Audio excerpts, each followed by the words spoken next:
with the rise of Vinted and the like, so you've got brands like Ralph Lauren, and they're finding vintage pieces and then reselling it on their own platform. It's not small change for them. It's about 7% of their revenue. And I mean, it depends on which LLM at one time, and it is constantly shifting, but what works now is not going to work in X number of months. How do you generate greater lifetime value then as a brand? That is kind of the poison chalice. My name is Chris Raven, and I'm the co-owner and co-founder of an agency called Hure, who we specialize in helping direct-to-consumer brands grow their e-commerce business, but not through development or creative, through trading for them as a fractional e-commerce team.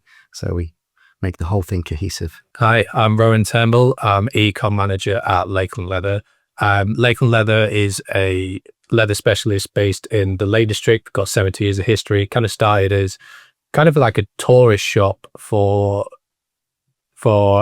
people visiting the area, and then really developed from there into specializing in things like sheepskin products. And I'm leading the e-com journey that we're going on in terms of trying to develop more of an online space. I'm Sam. I'm the founder of Blink. We're a specialist search marketing agency, and our focus is on large catalog Shopify stores. We specialize in SEO and PPC. I've been in this space for the best part of 20 years now. And we work quite extensively on making stores easier to find and discover through things like product data, taxonomy, and also kind of positioning towards the future of AI discovery. Cool. Hi, John Brolly. I head up partnerships at Athos Commerce. Athos Commerce is a next generation product discovery platform. A bit like Sam, I've been around the block for around 25 years in this particular industry. Product discovery nerd, product data nerd, e-commerce nerd. And I'm Phil. So I'm managing director and founder of Say Yes. We are an e-commerce agency focusing on Shopify, and we work with brands to really tell their story across all digital platforms in a more compelling way through design, build, and strategy. So today we're going to have a great chat between the five of us around the state of e-com in 2026. And what I'd really like to do is come to yourself first, Rowan, and just say from your perspective on the brand side of things. We hear a lot about how tough it is out there at the moment, but what are the core themes and trends you're seeing? Like how does it feel to work in e-com at the moment?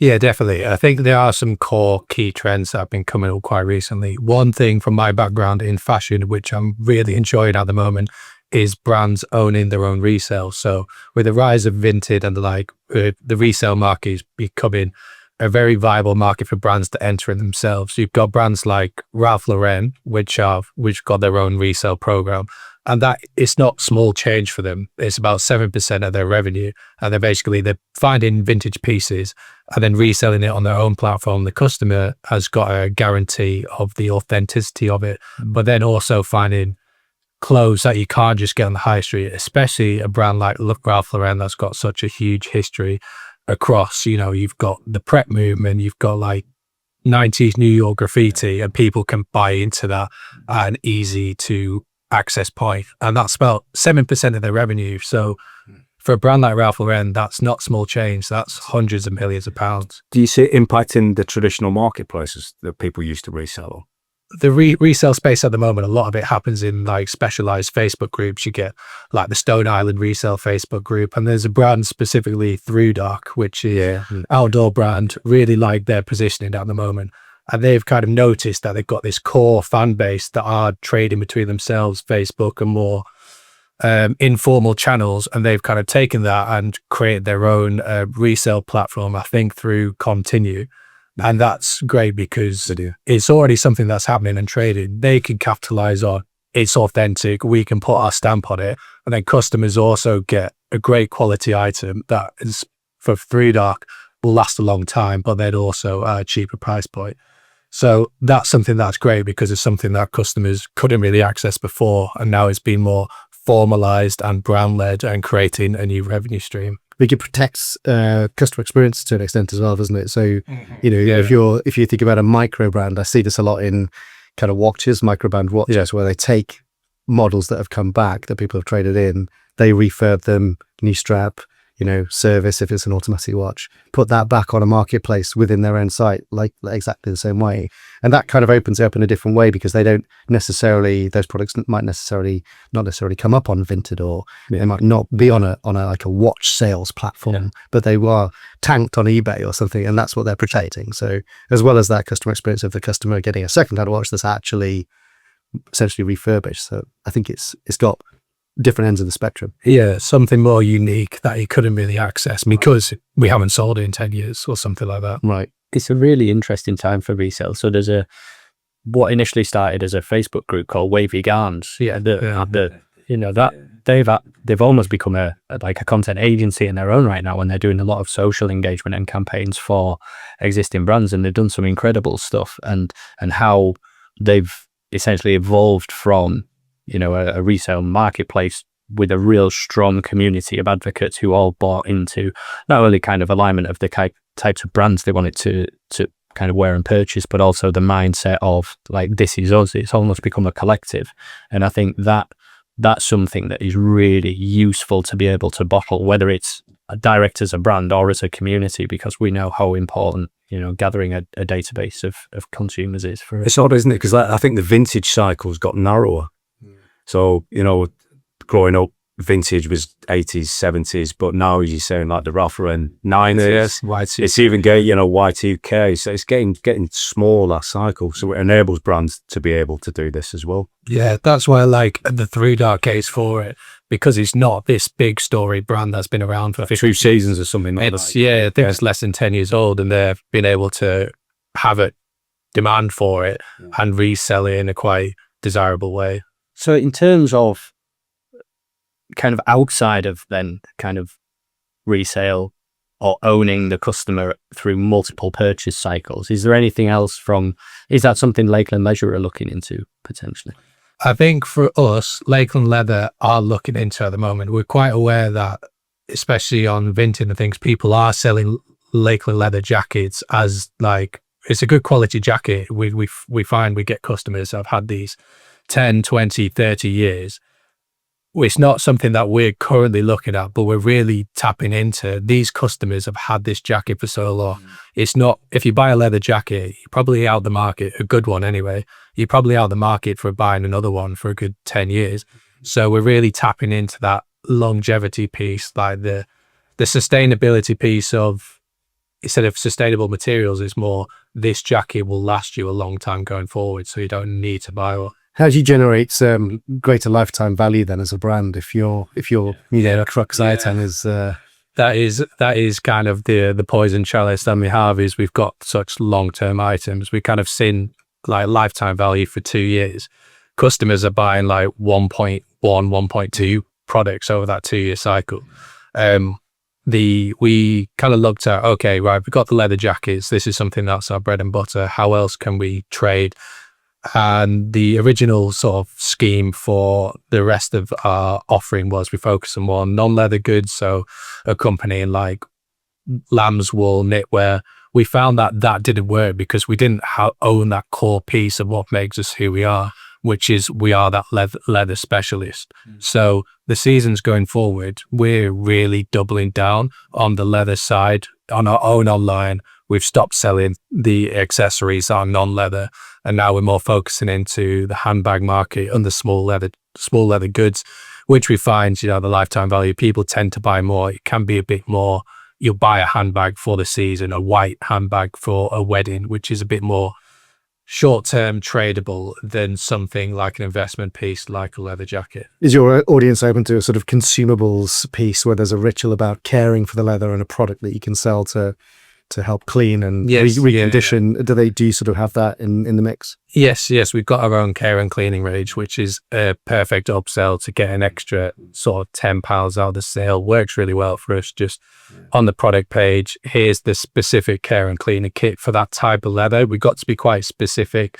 There's niche specialist kits come for the type of leather that you have. So if it's something like an aniline, which is a bit more shiny, then we have something that's a bit more sensitive, whilst a nubuck is kind of a bit more rougher. So it kind of it has that matte finish, so it needs a different cleaner. And that's worked really well for us. That category for us, I think, has grown over 100% in terms of revenue over the last year. Is that catalyzed by, at checkout kind of add-ons or CRM follow-ups, things like that? It's capitalized on a few things. The key issue that we had was because it's an aerosol, we struggled to ship it. And then also we had this Amazon piece of this is going to work really well on Amazon.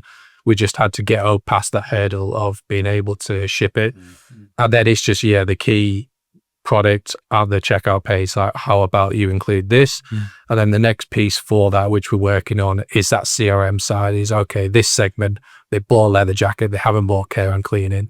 Let's kind of give them those soft touches, especially kind of like longer term as well, like 6 months, 1 year down the line, like, how's your leather jacket going? Like, do you need a spruce up? So that's the next frontier for that for us. So speaking of new frontiers, and so when you have that customer on your site and you're in control of, where these upsell products show, etc.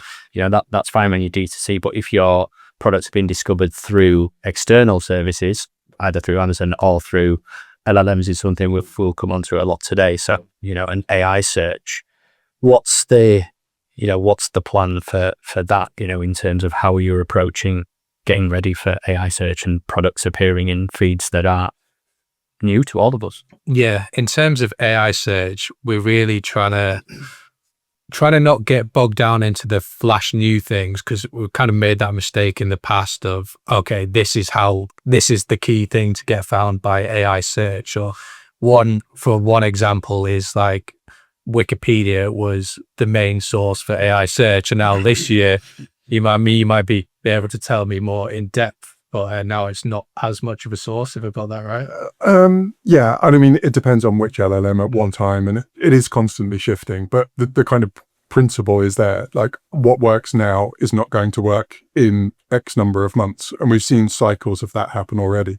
Is there some fundamentals that are like almost an evergreen that does underpin everything else, though? Overall data. There we go. Right. Yeah. Right. Yeah. Sorry, Sam. No, it's good. It's good. And actually, I think there's an interesting point there, because you mentioned longevity as a message. Yeah.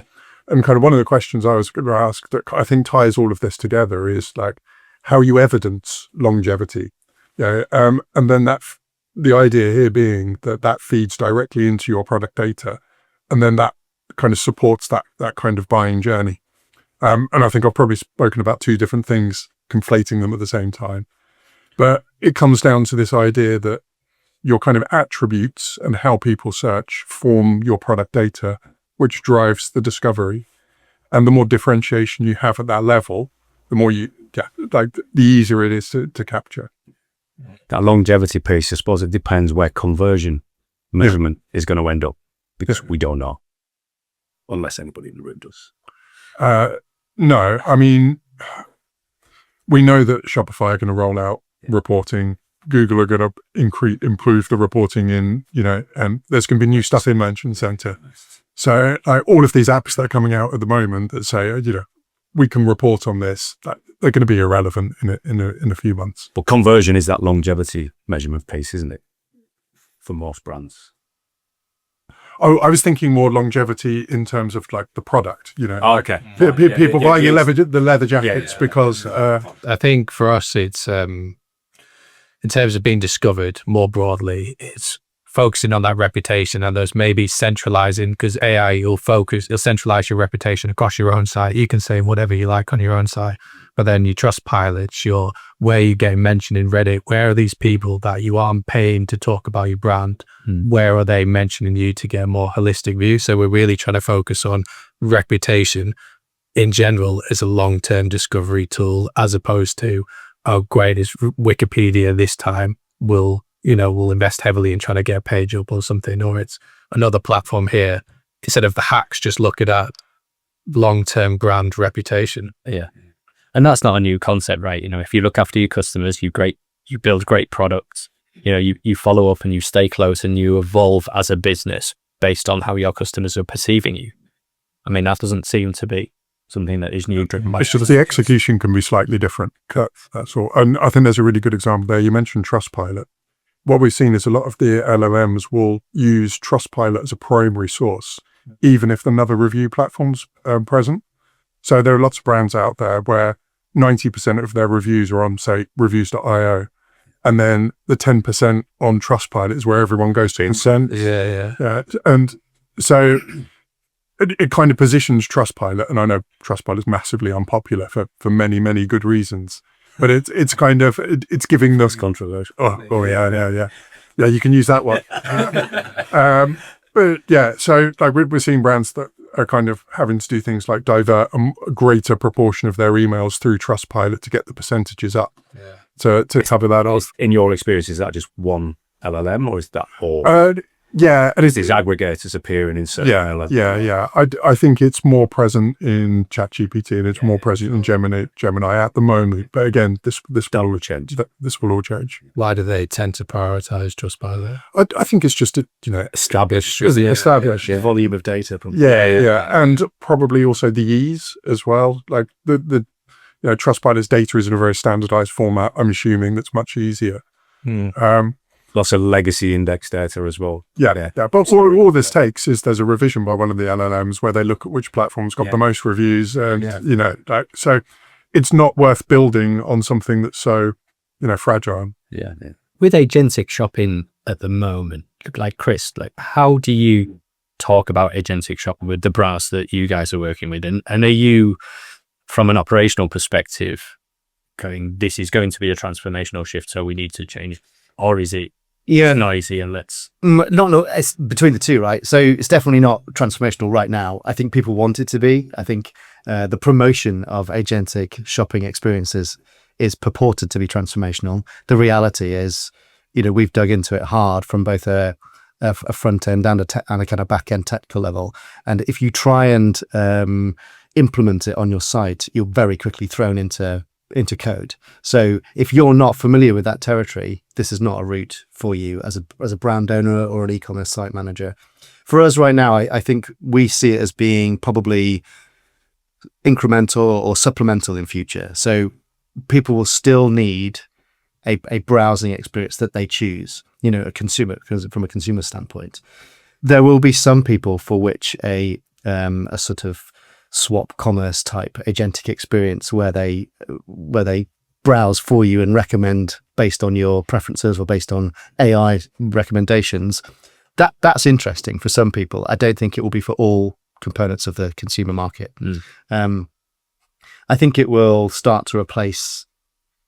Also, there's two areas where I think it's really interesting. One is, do you remember that kind of app, the Threads sort of app that had a sort of phase, and similar apps where they would take your preferences, you'd choose through images, and then they'd send you a monthly box full of clothes or shoes or whatever. I think there's an interesting version of that that's probably on the horizon for multi-category fashion brands or departmental, brands. And then I think there's like the holy grail for luxury is, how do you replicate that bespoke feel or personal experience that people get when they go into high-end retail stores or independent boutiques? Like, if you're trying to translate that through to your D2C experience, at the moment, that's very difficult or very manual to do. Yeah. So I think there's probably a version of agentic AI where it bridges that gap. I don't think it could ever replace it, but it certainly, in our view, bridges it. We're not there yet. No, nothing's there yet. I think there's going to be very quickly, though.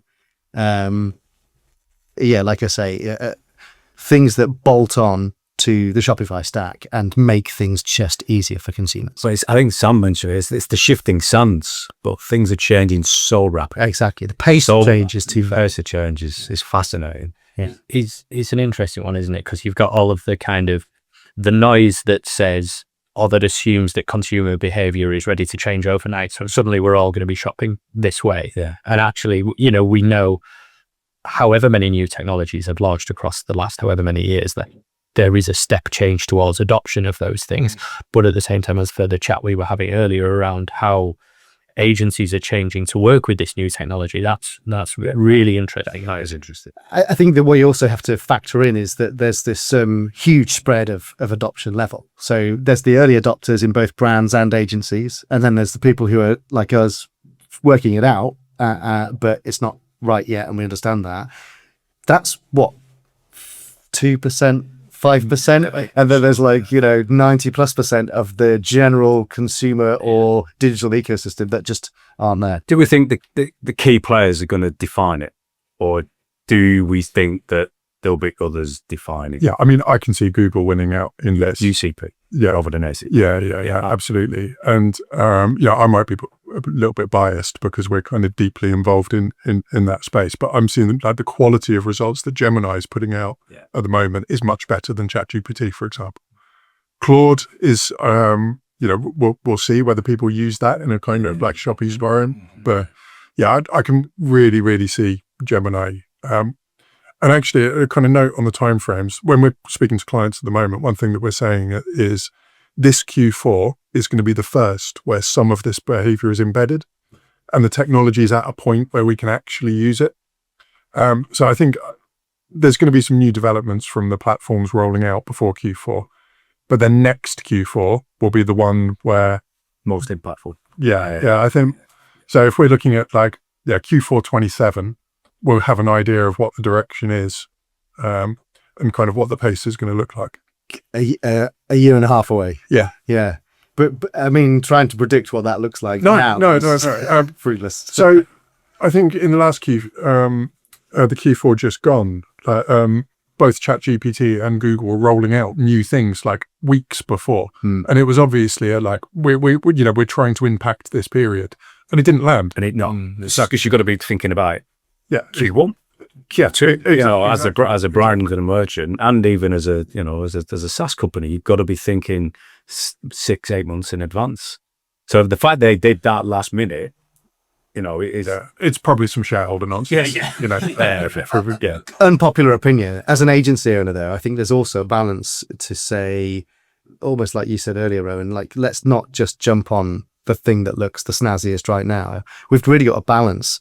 It's not noise necessarily, but it's because the pace of change is so fast and there's so much latent or potential capability, we've almost got to rationalize what we actually put effort into to prevent overwhelm. Otherwise, everybody on your team, whether you're a brand or whether you're an agency, could be sort of misdirected. As you were saying earlier, Chris, is there's the blend between agency and SaaS. Agencies building their own products, overlapping in the traditional SaaS space as well. That's starting to happen. Yeah. And that's fascinating. Is that, are they going to be winners there? Or has this become, then we're probably going to get onto mergers and acquisition and consolidation. That's the next. And some of that's an awareness gap, right? Which I think the agencies think, I need this thing.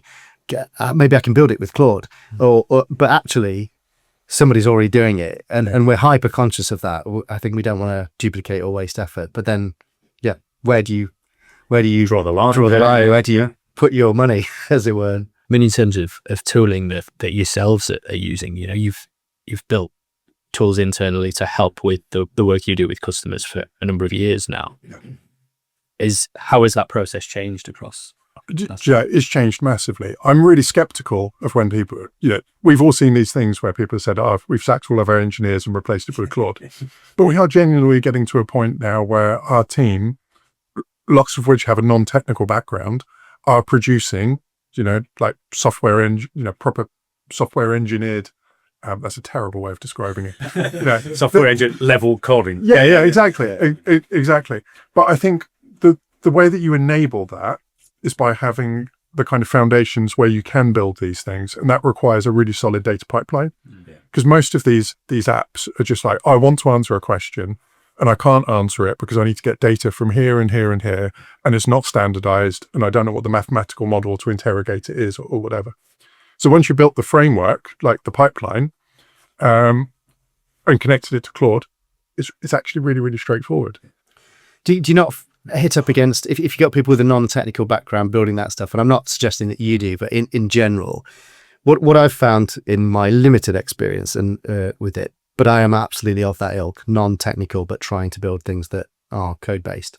what I find in Claude particularly is you need to go through a number of iterations because you haven't figured out at the beginning what the potential drawbacks are down the line. So It's the beauty of it. But- well, partly, but like That's also work, isn't it? That, Yeah. you know, that's it's different work. It's your creative output on the fly. But I guess if you knew some of the potential pitfalls before you started, you could go, I want you to avoid X, Y, and Z. So, for example, like if you put something out and it's importing via an API, and you go cool, and the import's running for like days, and you go, why is that taking so long? So, well, we applied 1,000 record limit.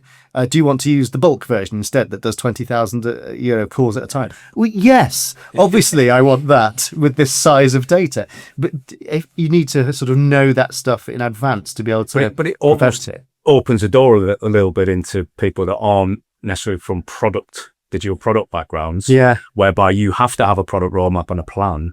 You're almost developing and have an ability to develop on the fly. I get that, but if the right person was doing it at the beginning, you'd leapfrog a load of wasted time. Yeah. So you need to have the infrastructure in place. Right. So our kind of approach is we have a data pipeline that ingests, that's built on Weavely, which is a plug. Yeah. Yeah. They're very good. Very good.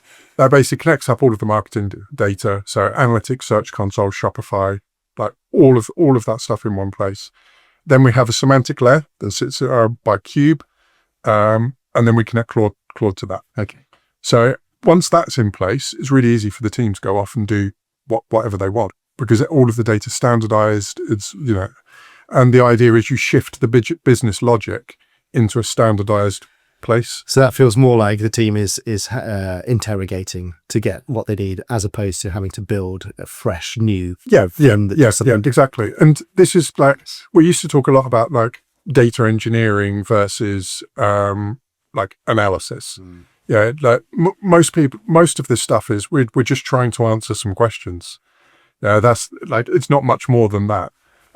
But if you do the prep work to allow you to do that, then the answer, that kind of interrogation bit isn't too. And it sounds like your point, Chris, that they've done that. They've had an expert that knows what they need to get their end goal. So what I do, it's idea based. POCs, prototyping, never goes into production, but it's concept that can pass to the production product team.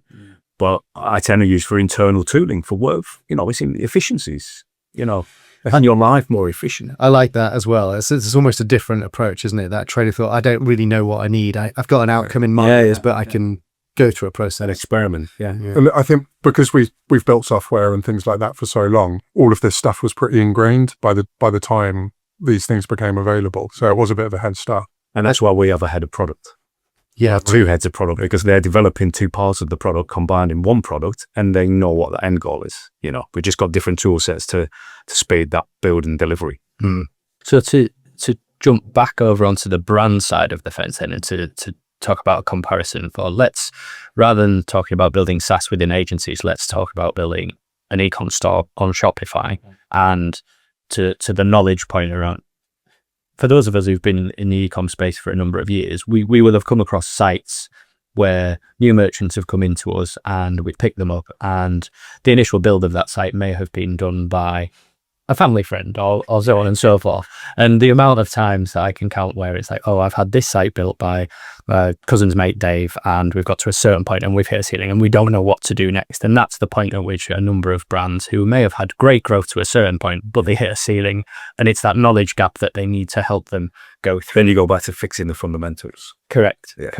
And again. And I think whilst there is a lot of doom and gloom mongering around the future of e-commerce agencies, there is perhaps a degree of truth in that, but there is also a very direct comparison between that old world scenario and the new world scenario of, I've vibe coded this site with AI, what do I do now?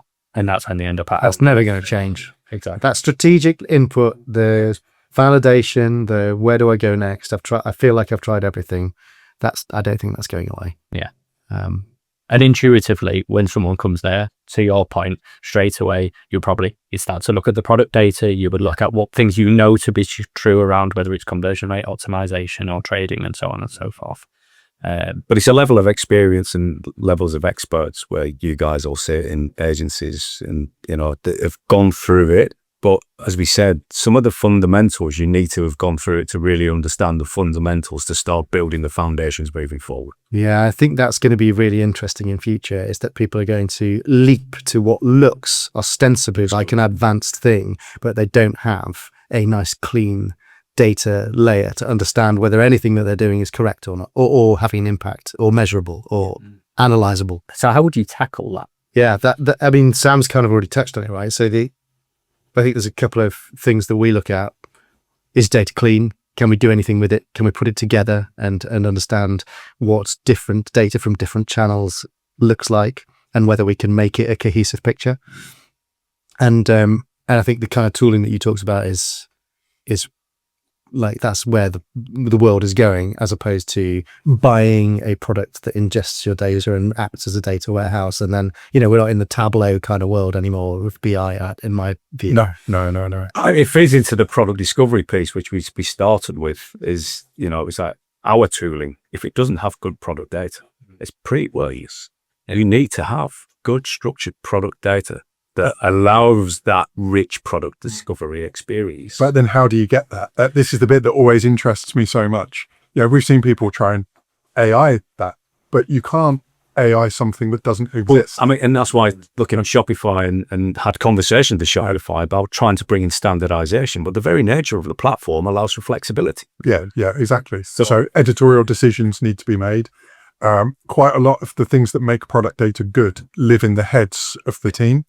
So there's an extraction piece that needs to be done. I mean, we've talked about micro attribute standardization. Are we going to get to that point? I don't know. But then it'll be different across verticals. Yeah. Different across the toothpaste is constantly being squeezed. Yeah. It's so, and I think that's one thing that people miss a lot with AI. It needs to learn on stuff. Yeah. And that stuff that it learns from has been codified and standardized. Yeah. And it's always going to be a step ahead, a step behind even, of what's actually happening in the real world. So the second point was about like attribution rules. And I think that whatever your data and AI can do, it still needs to have some rules-based layer. You still need some parameters to understand how you're actually measuring what is impactful. So if your product data is changed, or you're making it better, or you're making it more available, what is that doing to your attribute, to your conversion, on what channel, and what length of time are you giving it to allow that to happen? And are you basing it on one click or multiple journey touch points? Or so I think there's going to be some need to still set your parameters for all that stuff. It's interesting, isn't it? 'Cause Shopify's own GEO playbook talks about the importance of the brand story in itself, and it almost at times feels at odds with kind of the data driven side of things, in that an investment in brand doesn't show up on any dashboard anywhere necessarily.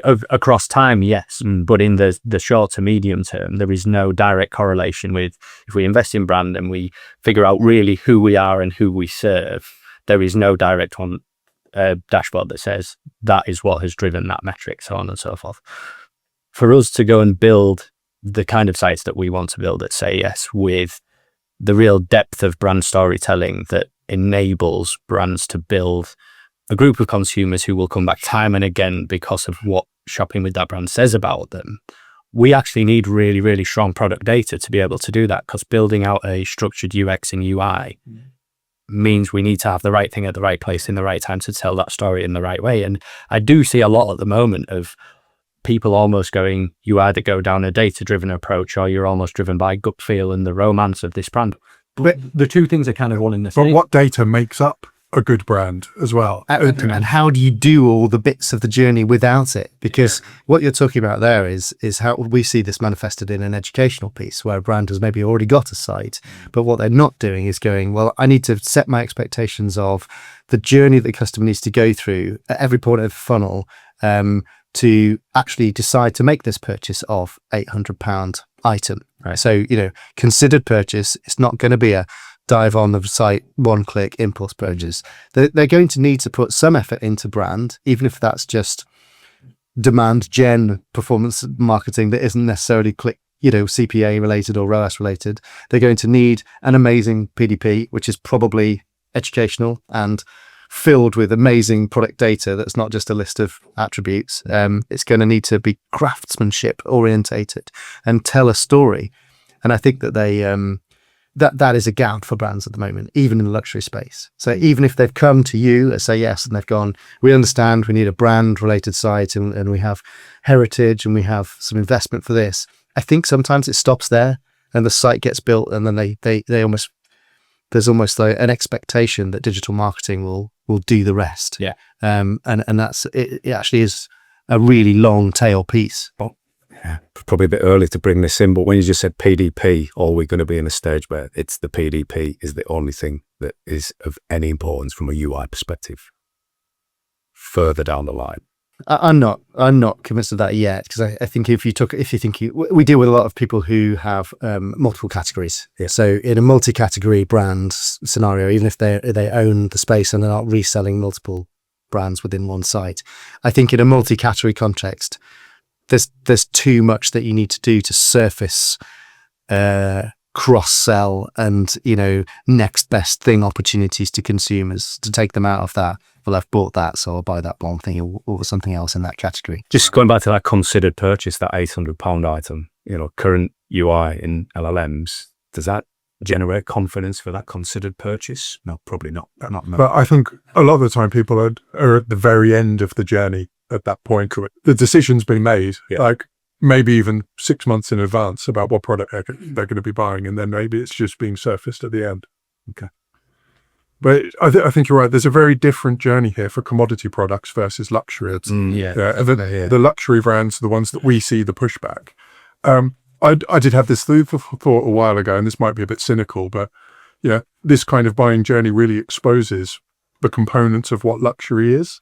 When luxury is broken down into granular things like attributes, there are a lot of brands that fall short because there is nothing else apart from the history of the brand. Also, if you looked at two brands, one luxury, one non-luxury, selling the same thing on the face of it, and their attributes only were listed, they'd probably be the same. Yeah. I mean, they're made in the same place often. That's the view sometimes. The brand association to the individual and the individual self. And I don't think we're ever going to change that because people have brand association. You mentioned 3-Dog, Brian. It's like there's a team of players that purchase that particular type of product. So here's a question, Mike. So I don't have the answer to this, and it's one that I think that new brands will continue to come up against. I was at an event in Austin, and the keynote speaker was a guy from Filson, and he was sort of talking about their journey and saying, this is how we've got to be such a big brand. And ultimately it was heritage. We've been around for a long time with high quality products, from the start, but we've got a heritage and a story and a narrative. How does a new brand to market or a new category to market, how do they inject themselves into the consumer space without a huge brand budget? Like, I think that is the... I mean, 3-Dog are relatively... Yeah, they're less than 10 years old. Yeah. What I see for new ones that really want to delve down into heritage, but they don't have the time, is going really deep into long form media. So I think Pure Sport is a good example of that. It's no longer like, how can we entertain a customer for 20 seconds on a reel? It's how can we keep a customer engaged for 20 minutes on a video of me building the brand. So it's not just things like they're doing athletes, it's more, here's us doing product development as well. So it really brings them on the journey. So if we don't have that long-term timepiece, which the best time to plant a tree was 20 years ago, but the second best time is right now. So it's really investing early on in how much can we show of long form media, not just here's a few clips of the product or here's a bit behind the scenes. You really want to, people buy from people. It's the creator first, and then they create the brand off that. Now we're seeing Pure Sports example, they're the brand, and now you're getting creators from there that people are kind of engaging with as they're part of the ecosystem of the brand. So that's what I would say for new brands that don't have that luxury of having 70, 100 years of heritage mind. There's also a challenge for brands like that in that if you have been around for so long, actually there is a natural, and is maybe a little bit morbid to talk about, but your consumer base ages and goes away through one form or another. And so if you are trading purely based on heritage, that it's not the one and done where you've invested in brands once and it stops. It needs to keep going and keep attracting new people, into that market, doesn't it? So, equally with new brands coming in and trying to build that heritage, but also, from a Lakeland Leisure perspective, what are the things that you've done to keep refreshing that customer pool to gain new customers? Yeah, definitely. So we're quite aware that the age demographic of our customers is quite high. I think Google Analytics only goes up to the plus 65 category, which when you think about it, that's a massive, massive age demographic. Right. And they all just kind of get lumped in as one. And from doing more surveys, we kind of found that our average customer, early 70s, and they're our real core traditional customers that we want to continue to serve. At the same time, we're quite aware that we need to grow the brand in other areas as well. So that's a strategic decision we've made, especially for the upcoming autumn winter season, is that we need to have a pivot in terms of products and how especially the product side of, so what are the designs, and kind of make that trade-off between, okay, the downside of this is we may lose some of our traditional customers, but ultimately for the long-term survival of the brand, that's a sacrifice that we might need to make. So that's something that we're really seeing in terms of the product that we're developing for the new season, how we're positioning it, and what sort of channels that we're speaking from. I suppose a brand's popularity is cyclical as well, and its very nature. Just in one of our new customers, new brand, huge, growing crazy. Like I say, it's Monterey, and that's a new brand. It's not deep historical legacy, but like the Filson, it'll be in vogue, they'll be out of vogue. There will be a particular segment that'll be buying their products and a different segment buying, and it is very cyclical. I couldn't put my finger on it. Maybe the Monterey guys really better say. Probably right place, right time, right person involved. Such a cool brand that, especially like, you think of the Scouse, starter pack is Monterex through and through. And it's everywhere. It's like my 14-year-old is like, oh, what? That's your customer. So you've now come cool down. No, I haven't. Bonten's for Christmas and Monterey. Yes, but it's like, just talking about them in particular, they what's fascinating about them is that their audience differs across different cities, and product differs and product tastes. Yeah. So again, I can't put my finger on it. I don't think we can, but that cyclical process of brands, for a brand to exist, as long as it exists, it will come in and out of fashion. Well, I think that the trick that brands like that, the challenge they have, if they've kind of, like through dark, if they've got that hurdle out of the way of getting some traction, some momentum quickly, then it becomes perhaps product development and product quality that give them the longevity. Yeah, for sure. So yeah, absolutely. Because in a world where the likes of Temu and Shein exist, at some point someone is going to make that product at a much cheaper price, and if all you've got to go off is then we get into the semiotics of the brand and people buying into brand identity. Which is also the winner. You mentioned Don Island, I think, earlier. So, yeah. Again, different audience over time, and now it's popular as ever as a brand. But like in the 80s, it was purely in Italy. Then it came over to the UK, and and I think it's about the individual, which I don't think any of us can put a finger on why. Yeah, like Stone Island, for example, I don't think in their inception that they would think that it's going to be like a football sort of oriented brand. It was more like luxury, Italian sort of guys that are doing sailing, and then look at this subculture's just completely adopted it 20, 30 years later, and now it's got its whole, they had a new idea. Had a bit of help though, didn't they, from Liam? But that's it. Right place, right time, right person. Can't put Right person. And if that's organic, even the better. Yeah. If you've not forced that. Yeah.